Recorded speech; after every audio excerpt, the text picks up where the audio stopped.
Hey, Gabriel Blake. Hey, Gabriel Jose. Where are we today? I'm in San Francisco. And I'm in Chicago. Same spot as every time. Not every time, but most of the time. Yeah. But at least from an audio quality perspective, I think that's a good thing, probably. The only background noise is my barking dogs, not obnoxious waiters and passerby and bad music. Sometimes it can be good. Maybe the next time that we sort of record from a bar is that we suggest force a playlist of 20 songs of Spaceman music. Spaceman music, and start recording when it starts playing. That is we know we pay for the priority, whatever it's called, the extra credit that you pay for playing right now, So we just leave that. We may have to wait for an hour, but then it's good soundtrack. We could choose 7 Enya songs, so it's very low noise, and we could just record with our NPR voices. Do you think that we could actually choose, white noise?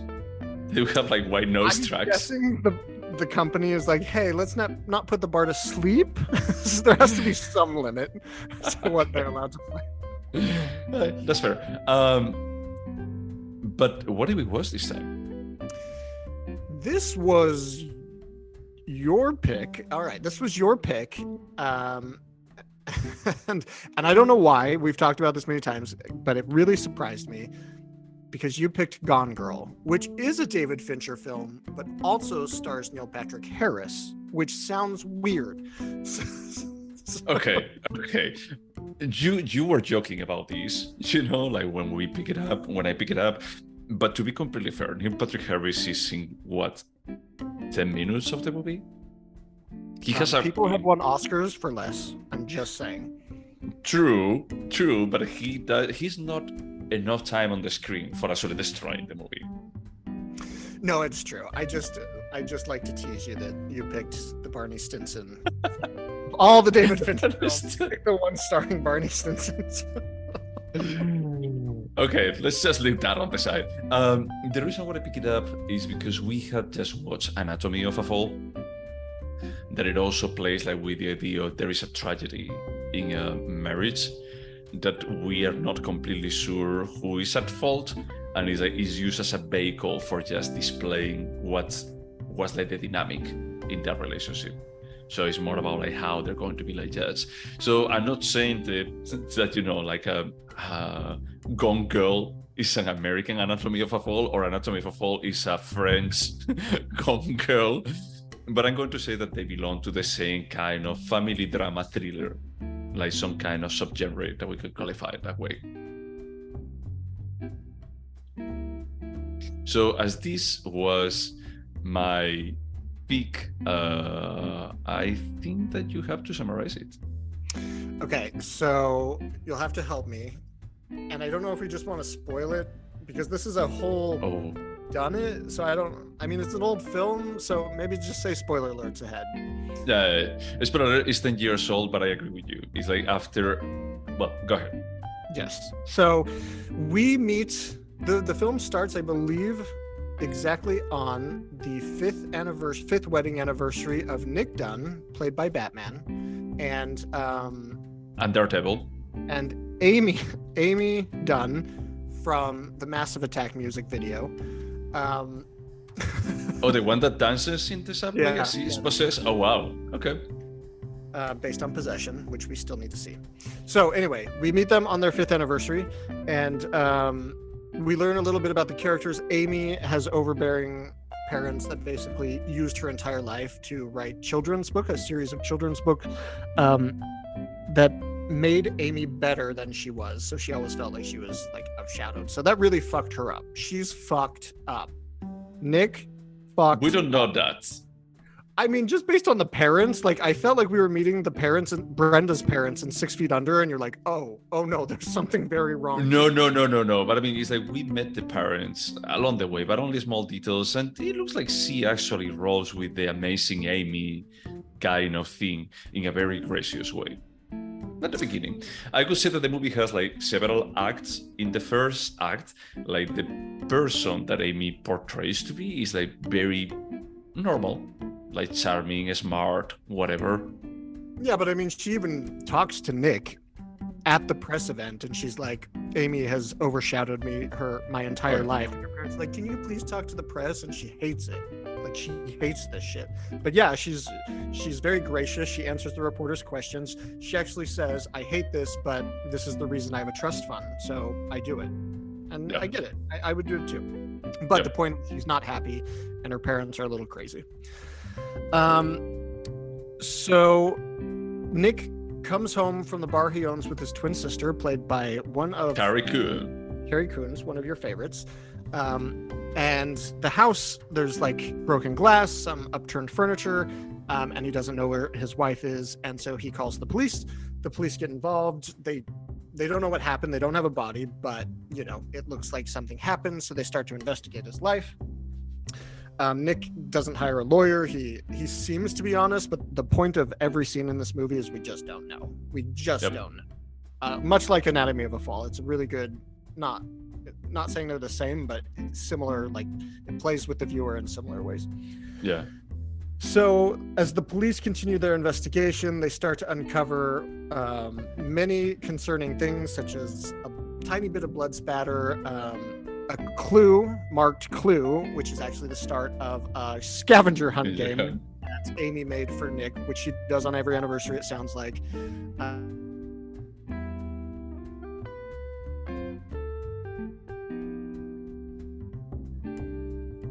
And so we also start at this point seeing flashbacks from a journal that Amy wrote.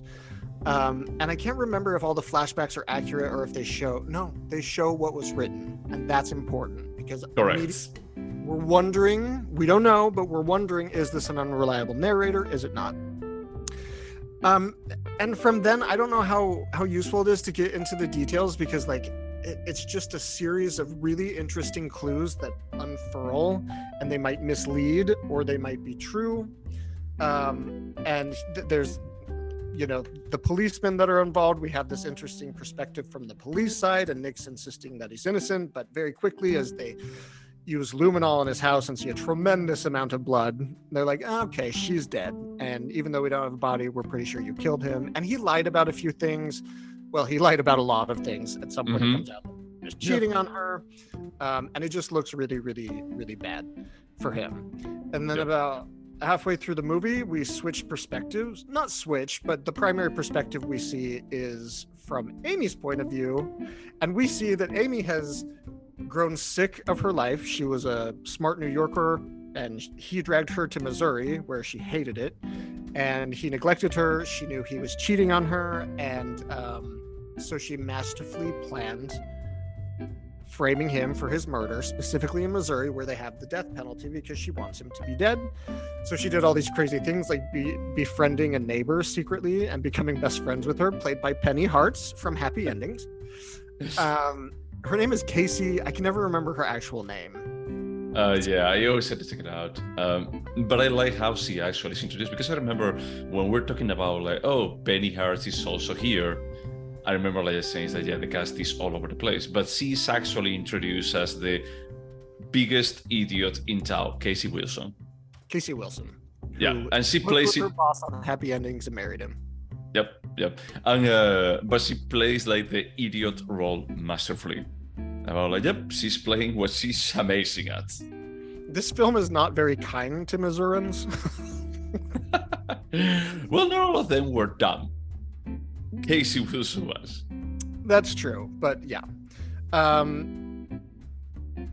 So she's actually planning to kill herself, and she has a calendar of you know, when she's going to let the press know that she was pregnant in this very sneaky way, blah, blah, blah. But before she's able to complete her plan, she's robbed of the only cash she had left, which makes her basically fucked. So she calls this guy, Barney Stinson, whom has been in love with her since college, and she kept him on a string, it sounds like, because she's a Mr. Manipulator. He's extremely wealthy. He says, hey, I'll hide you at my lake house. She lied and said Nick was hitting me. He said he was going to kill me. I lost the baby because of blah, blah, blah. But then he makes it clear, I will hide you, but we're going to fuck and be together. And so then she decides that she's well, gonna... after seeing Ben Affleck on TV, that he's like trying to come clean, is that she changes her perspective, her plan. Yeah, that's right. So she decides that she wants to come back to Nick, but how can she come back from the dead? So she tricks Neil Patrick Harris into having sex with her, and then during coitus, she slashes his throat. And then she drives her car covered in his blood and arrives back home at Nick's place.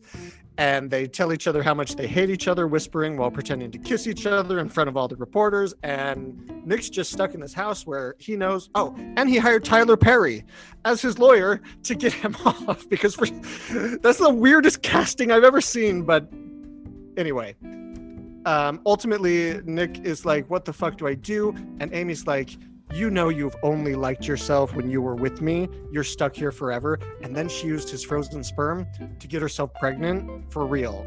And she's like, if you leave me, I'll make your kid hate you forever. And so he's like, oh, I guess I'm staying with her. While Carrie Coon breaks apart, he's like, are you going to stay with that bitch for 18 years? The one that pretended to be kidnapped so you could get killed? He's like, and Tyler Perry, who's his attorney, he's like, you'll be fine. Just don't piss her off. Bye. Well, I mean, I think that he first says something like, I cannot believe this. You guys are perfect for each other, because they're like both completely dysfunctional. He's ever met. Yeah. I have to say, it's true. Neil Patrick Harris is a bit of a weird choice, but as he has like this small role, is that I am okay with it. And the rest of the casting is like, it's pretty random, but it works. But it's still pretty bizarre. All joking about Barney aside, he does pretty well. He's a little bit wooden. I think he overplays it a little bit, but he's fine. It's enough. He wasn't distracting. All the performances are good. I was even impressed with Ben Affleck. It's not like he's stellar, but he was just fine carrying this movie for the most part. Yeah. And I really love Carrie Coon. I think that it was like my favorite part. Are you watching The Gilded Age season 2? No, I only watched one episode. You know that I don't like period pieces, and the special effects of that show, for being a period piece that you are supposed to not needing special effects, were super jarring. I can't disagree in the slightest. From what I've seen of season 2, the special effects are better.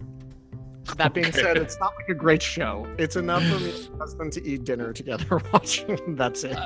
I mean, I feel if I want to see something with Carrie Coon, I would rewatch The Leftovers. I always want to call it The Forgotten. No. Or Fargo season 3. That is one of the main characters. Oh, nice. What was I going to say? I also like the character of the policewoman. She was good. Her sidekick was annoying, even though I liked that actor. But that actress, I was like, I really like you. Yeah, I really like her. I think I love like that scene when she's the wife, Amy, is in the hospital, and she's being interviewed by a lot of FBI agents, and the policewoman is asking, like, so you're telling me that he appeared there? And he's like, I'm trying to tell my story, and I'm very shocked. And then when she says, if what does she say? She's like, because this investigation was left in your incompetent hands, I would have been murdered and my husband would be on death row. So can I tell the story about me being kidnapped and raped now? I honestly, I had like the same feeling as the first time that I watched it. That is like, my first reaction is like, wow, this is way better. Like when the movie ends, is that my first reaction is like, hey, this was like way better than I expected. It's like a roller coaster ride. About like, you think that you're watching a movie and then the movie turns around and then it turns around again, and it does it in a good way. I remember like even watching the trailer, like when the movie was going to be released, and I thought that, oh, it's going to be like one of these thrillers that you already know everything from the trailer, and it's hold together like pretty well. It's like, if you don't read too much about it or anything, it's truly like a good ride of surprises along the way. So I liked this viewing. I had seen the film one other time, and I remember not liking it that much, but it was complicated for me because I had just read the book. And honestly, I don't remember anything about the book or that first viewing. Like, this was almost a new movie for me, which is weird because I had seen it before and read the book. But I appreciated not having the book as context this time. Now I could just watch it as a movie, and I saw it differently, which I liked it. Yeah. Now, I would actually say that after a while, like the following day, I was thinking about it, or a couple of days later, and I was just feeling like, okay, it's good, but I wouldn't say that it's Fincher best. If I had to do like a top 3 of Fincher, this wouldn't be in it. When you picked this movie, I made the analogy about how I feel about this film, and when there's a really good fashion designer that has broad appeal, they make a cheaper line, and it's always a weird name, like Mark by Marc Jacobs, and it's like slightly more accessible for like the aspirational fashionistas. I feel like this is David by David Fincher. Like, this isn't like, I wouldn't put this in the list of his important films, but it's still super high quality. I mean, definitely shows that he directed it, and it's like from a, how do you say, like a production perspective, is 100% Fincher. Yeah, you can't mistake his mood at all. Yeah, but I don't know if I agree that it's like a minor film, or if it's the most accessible one. Do you think that Seven is less accessible than this? It's not that it's more or less accessible. I'm talking about the importance of the film. Like, we would argue that Fight Club is an important film and far better than Gone Girl. I would argue that The Game, honestly, is more important than this film. This is kind of just pulpy. Maybe it's because it's based on a best-selling novel and I'm a snob. Maybe that's it. Honestly, for me, is that this looks like by the manual thriller. Like exactly. With twists and turns. But it's that there is nothing bad with it. I mean, I think that maybe The Curious Case of Benjamin Button is more important than this movie, but it's not better than this movie. Shut your goddamn mouth. I like to pretend he did not direct that. Yeah, sorry, he is. I only watched it once. No, I'm checking his movies. Zodiac feels like it has more gravitas. Yeah, but I mean, Zodiac and Fight Club, for me, they are like the ones that they are way above the rest. And I love Seven. I love Seven, but it's like, I just feel like it's not as complete as those two. House of Cards was pretty good. Not a Girl with a Dragon Tattoo. Nah. The Social Network, no. No? I mean, it's fine, but it's not like a. Yeah. It's a fine movie. It's just not like, when I think of David Fincher, I'm not like, oh, The Social Network. Plus, that was written by Aaron Sorkin. Yeah, I know. I don't forget about that. Don't worry. Panic Room. Panic Room, I dare you to watch and tell me is not a great film. It is. It is. I rewatched it recently and I was like, whoa, this is actually good. I don't believe you. I think that you're trolling me right now. No, I swear to God, Jose, I may be wrong. Maybe you hate it, but I rewatched it and I was like, wow, sure, that was amazing. I watched it on the cinema, and I remember like at that time saying that it's like, well, maybe David Fincher wasn't as good as I thought. Well, I had another film picked for next episode, but maybe I'll pivot. No. The Kristen Stewart David Fincher film. All right, it's your pick. You do whatever. We're going to be like watching the original pick at some point. No, but for me the problem there, it was more like Fincher was coming super hot from doing Fight Club, The Game, Seven, and it's like the expectations were super high, and I think that. Sure, that's totally fair, but like I appreciated watching Gone Girl a long time after I read the book this time, I think you'll have a different perspective. That's fair. The next time I come to Chicago, we're going to L&L Tavern. And what? Talking about serial killers, and then we're going to come home and watch Panic Room. Maybe we should actually just like watch Zodiac. Okay, I'm down. I drive past the Chronicle building every day, and I think that's where the Zodiac sent his weird letters. Let me just think. But going back to Gone Girl, did it feel too long? Yes, it's not that the film is boring in any moment. It's pretty compelling, but I did feel like you could have wrapped up the story a little bit tighter in the final act. Maybe the final 30 minutes could have been more condensed. It just felt a little drawn out at the end. It's fine, but yeah, if I were an editor, I would have suggested a few edits. I think that I agree with you on the last part. As we have like 3 acts, let's just say, there is like the external perception, Amy perspective of what is happening, and then we have like the reunion. The reunion felt like one more scene, yet one more scene, yet one more scene. That it felt like you could have a stop here. You don't need to put a tie, put a bow tie around for completing the story. Yeah, I agree. Yeah. Should we go over the questions? Let's do it. Would you watch it again? Yeah, I would. Tomorrow?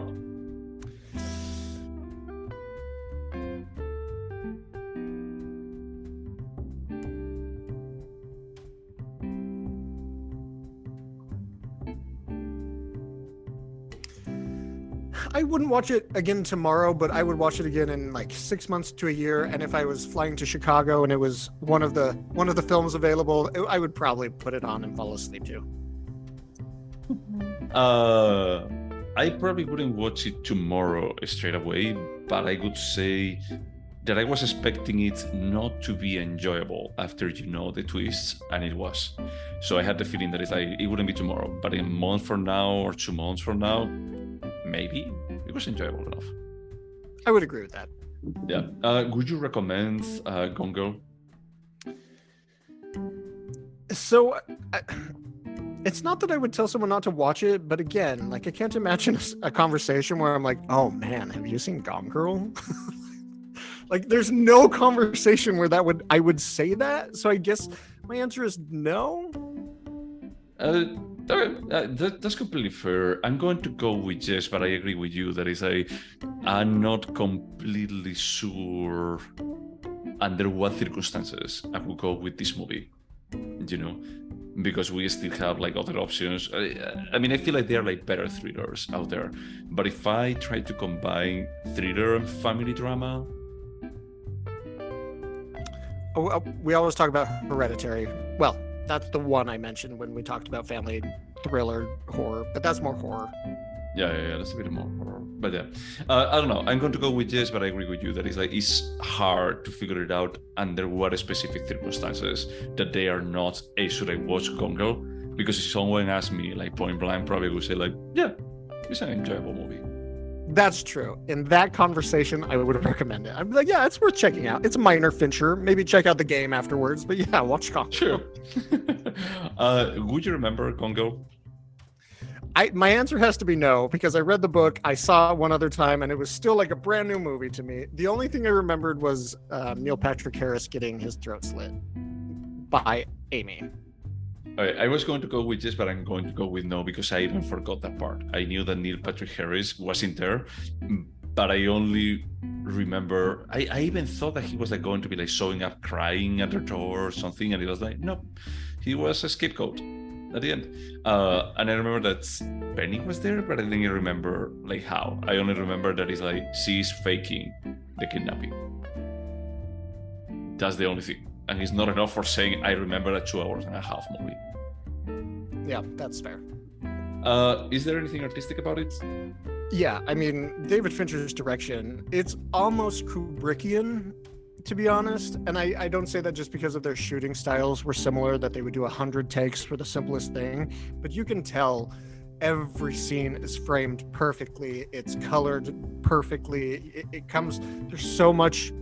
Every scene emotes something. Well, it emotes the same thing. Creepy, like analytical, analytical. Yeah.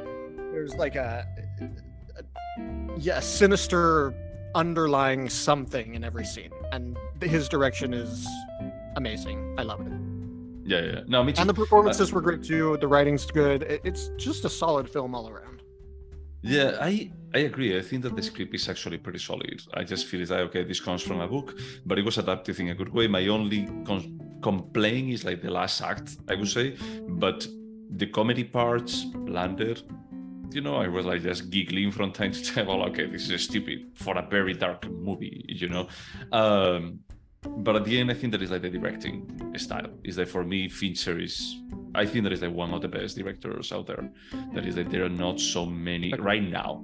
You know, there is not so many directors that they can be like so obsessive with what they're putting on the screen, and there is a reason for that. It's like because I think that is like he captures a specific style of cinema that no one gets even close to duplicate.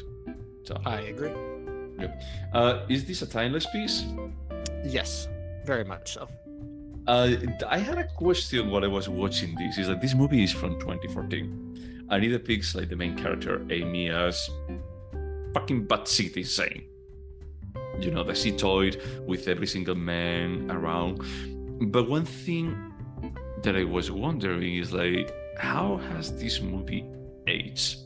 You know, like by nowadays standards, because I see basically she has used like rape, like in her advantage. Like we even see like a former boyfriend. I don't remember what was the actor name, but she framed him for first-degree rape. Yeah, or at least that's what we're told. We don't know the truth. We have to assume he's telling the truth, but yeah, but it's like one of those things that it feels like. By nowadays standards, a part of me even thinks that it's like, is there another read to this movie? I mean, of course not, because what we are like depicted is like we have the unreliable narrator on the flashback parts, is that we see him how she gets hit by Ben Affleck, but we don't know if we can trust that part or not. Yeah, and ultimately we learned that Nick's more trustworthy, and they read the journal together, and he's like, that's true. Even embarrassing shit, he's like, that's true. And then he's like, I never hit her. This is bullshit. So yeah. I he was telling the truth. But I see what you're saying, but in terms of like, is it politically correct enough? Is it, you know, tearing down women in an inappropriate way? There's nothing like that in this film. It's just about two psychotic people and how psychotic they are. And there are women that, you know, accuse men of rape for their own personal gain. And there are men who rape women. Like, that's just a fact. I don't think they show anybody in an unfair light here. Let me just put it in a different way. Do you think that this movie would have been green-lighted? Today, yes, I think so. Do you think? Do you remember a promising young woman? I've never seen it, but I've seen several scenes on TikTok. Okay, you have watched enough TikToks for just knowing what the movie is about. Yeah, I've seen the trailer, and I know she goes and exacts revenge on all the women. I think it's just women that failed to protect women. No, it's a man. Is that she actually tries to get revenge around because of a friend of hers that she got raped and then she committed suicide. And it's like everyone that participated on the rape got away with it. So so the scenes on TikTok is where she's exacting revenge on women. I didn't see any on men. So are we talking about the same movie? I don't think that we're talking about the same movie, dude. This movie even opens with her like just taking men home and dragging them, like roofing them, and just saying it's like, hey, you shouldn't be like pretending that she's drunk and then she's going to be like taking advantage of. Who was the mom on the first season of White Lotus? Oh yeah, the one from Friday Night Lights. Yes, isn't she in that film? And she protected the man in the rape case at the college. And so she goes to the college and said, oh, you wouldn't protect me because you thought it was safe. Oh, so I dropped your daughter drunk off at the dorms. Yeah, but she's in one scene, I think. Right, but then there's the super hot girl from Community. She confronts her at lunch. Oh, yeah, but she's also, yeah. She exacts revenge on a ton of women. Chew! Okay. Okay, sure. Is that she actually like does some stuff in there, but it's like it's a movie about like, hey, you are like you use your position of power, and this is like a bit of an inverse story. That in this case is like, hey, this woman like took advantage of manipulating men and justice for just like portraying herself as a victim when she was not, you know. But people do that. Men do that. Women do that. It's a real story. It's a real story.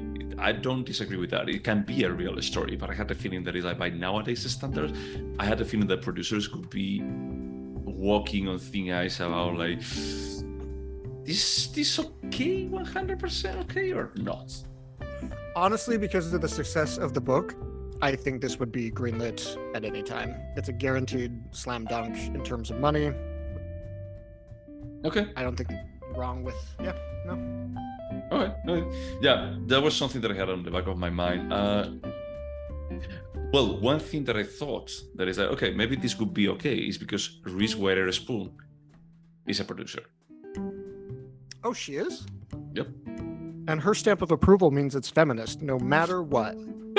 It's what I was thinking when I was like, okay, well, I guess that is okay. I shouldn't be thinking too much about it, you know. I love her most feminist moment is when she got pulled over drunk driving and she slurred at that officer, "Do you know who I am?" Feminism.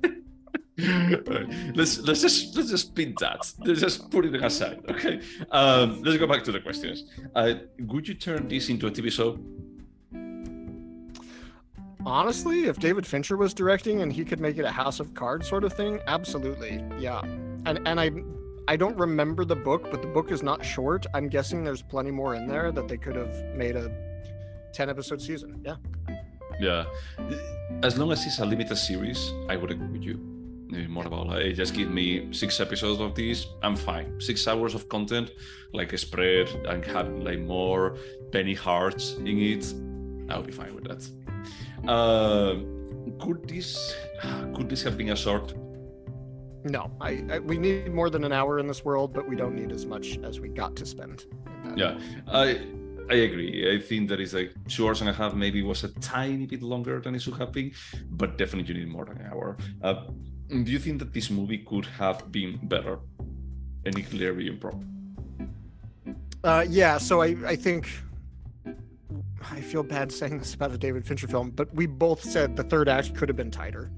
I do feel like it dragged on too long. That's what I would change. That being said, I couldn't direct anything like David Fincher does, so I agree. I will go with yes, but also I would say that there is also the problem of the pacing. You know, that is the first 2 acts, they take place over a week of time. There is like a tiny bit of a jump later, but then when they get together again, I just feel it's like, look, this takes like weeks and weeks, and we're only given like glimpses, you know, and those glimpses, they feel a bit of you could just save them. We don't really need it. If it had ended with like just knowing that the other party knows and they're not even in a mutual self-destruction assurance, you know, like insurance, that a bit more about like, hey, Ben Affleck, you want to stay. Deep inside is that you are as fucked up as Amy is. And with that, is like just living with that tone is enough. You don't have to have like the interviews, the pregnancy, blah blah blah. It's like I don't care. It's like it's fine, but it doesn't add more. It can be like more, I don't know, tighter in here. And these are all the questions. Should we score this movie? Yeah, I have no idea how to score this, and I have to go first. I'm going to give this an 8. Okay. I'm going to give it a 7.5. I thought for sure you were going to go higher than me. I was between an 7.5 and an 8. The only thing is, like, I checked that I gave an 8 to Anatomy of a Fall, and I think that this is a tiny bit lower. An 8.5. All right. Okay. They're consistent, at least, these scores. Anatomy of a Fall is a little bit better. Yeah. But you know, I had a great time watching it. I watched it on the plane. That's true, you know. But it's like it was one of those movies that is like, hey, this is a great watch right now that I don't have like any other distractions. I'm having a blast. I was watching it next to my boyfriend, and my boyfriend was hearing me like giggling and just smiling, and he was just looking at me, you know, like, oh, you're having a good time watching this. My husband is very sensitive to gore, and not that this film is gory at all. But I asked him, well, it's a little gory, but not like, it's not torture porn. But but my husband walked in. I had invited him to watch this with me, and he said no thanks. And he walked in right in a scene where Amy is preparing to hit her cheek with a hammer, and I like paused. I was like, "No, don't look, go away." Yeah, there are a couple of scenes that they can be a bit offensive for specific sensitivities, but overall, I think that is. I wouldn't recommend it to my parents because it's pretty fucked up, like the dynamic. Oh, you would not? I don't think so. I mean, the same way with Anatomy of a Fall, I wouldn't have a problem recommending it. And I did recommend it already to them. It's like with this one, I had the feeling that it's like, yeah, it's not so much about the sex. I mean, you see some tits. You see, like, during one frame, like all of Ben Affleck frontal. I'm not going to pretend I didn't pause that. But yeah, besides that, I just feel that it's more about like the dynamics that they portray, like how freaking evil Amy is. Well, I mean, when Amy's preparing to betray Neil Patrick Harris's character as a rapist, she takes a wine bottle and rapes herself with it so that there's vaginal wounding, and I was like, I was uncomfortable in that moment. I was like, oh. Yeah, with a complete straight face, like with no expression. Yeah, she just dead face, just doing what she needs to do to survive. Yeah, a fucking psychopath. Cool. But what are we watching this? So one of the reasons you picked this is because David Fincher just won or was nominated for the Golden Lion at Venice for his new film called The Killer. And it's been in theaters. It's coming to Netflix in 2 days from now, which this episode will be released long after that. You can watch it on Netflix today. And probably you cannot watch it on the cinemas anymore. No, I'm guessing not. Yeah. Also, I went to check when it was playing in San Francisco. It was only playing at the Opera, which is the smallest, probably not the smallest, there are a few smaller, but it's a very small independent movie theater in San Francisco. That's mind-blowing, like to watch, a movie by David Fincher. It was a small sign of the state of the industry, man. Yeah, but yeah. Cool, man. Anything else to say about Gone Girl? It's good enough. Good enough. 8. And to everyone else out there, thank you so much for putting up with us. And get your COVID booster and flu shot. Flu season's coming. Okay. Be safe. Bye.